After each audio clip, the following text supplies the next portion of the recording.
YouTube, it's Nick from Mikelson Yachts. I am aboard a Mikelson 50 that in December of 2020 we installed a freshwater flush after we did the coolers on it.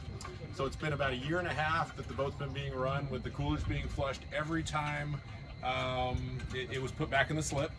And we're going to take a look at one of the Zincs right now and see how it looks after a year and a half. All right, so Nick's looking at the engine. This is the Zinc we're going to pull. And this is our heat exchanger? Correct. And then you got to remember to close your through hole so that you're not just spilling water out once you pull the Zinc out. All right, well, hopefully, moment of truth, hopefully there's some Zinc left. Oh, wow, look at that. So this is after how long, Nick? Year and a half. A year and a half, and your Zinc still looks like that. And for those of you who don't know, what a bad Zinc looks like is no Zinc at all. So if this part that screws off is just completely gone. So this, for a year and a half, this is amazing. Normally this is something that you have to get in your engine room and change out every 3 to 4 months. So the freshwater flush, that's huge. All right, we love it. Very cool. All right, put her back in.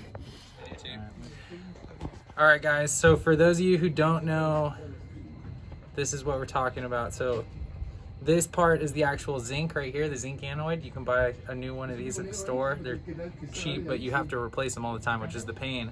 So having the freshwater flush system's huge because then you don't have to replace this part. You don't have to worry about it. You just flush your engine just like you do an outboard boat or anything like that. So really cool. And then put new Teflon tape on when you put this back in, or Permatex, or... And besides the fact that we're not having to replace Zincs, we're saving our coolers because they're not sitting in salt water and calcium and all that other gunk all the time. They're sitting in fresh water. So every time, like when you go to sell your used Mikelson, how much is it for the coolers? You can go wide angle on the thing too, Matt.